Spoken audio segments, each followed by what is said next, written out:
तो बता दे मनीष कश्यप से मिलने पहुंचे खेसारी लाल यादव। तो क्या है वीडियो पूरी खबर आपको डिटेल में बताते हैं। उससे पहले अगर हमारे आप चैनल पे नए तो वीडियो को लाइक कर चैनल को सब्सक्राइब करें। जी हाँ दोस्तों, बता दे भोजपुरी में जो कि विवाद चल रहा है और जो कि पूरा बिहार में विवाद चल रहा है। मनीष कश्यप को जो कि पुलिस ने गिरफ्तार कर लिया और कहीं ना कहीं मनीष कश्यप जो कि ये जेल में है। कहीं ना कहीं मनीष कश्यप जो कि बिहार के लिए मजदूरों के लिए आवाज उठाए थे पर किसी कारण से उनको जेल जाना पड़ा। वहीं पे जो कि खेसारी लाल यादव ने सीधा ही जेल में पहुंचे मनीष कश्यप से मिलने के लिए। मनीष कश्यप से जब मिले तो मनीष कश्यप भी कहीं ना कहीं खेसारी लाल यादव को देखकर खुश नजर आए और मनीष कश्यप को कहीं ना कहीं लगा कि खेसारी लाल यादव हमें बहुत ही जल्द जेल से जो कि निकाल लेंगे।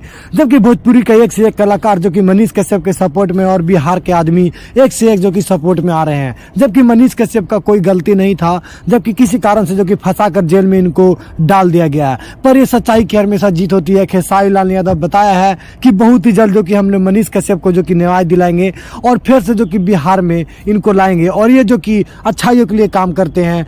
तो ऐसा मीडिया हम लोग को चाहिए। तो चलिए मिलते फिर अगले वीडियो में इसी अंदाज के साथ हमारे अब चैनल पे बने रहें।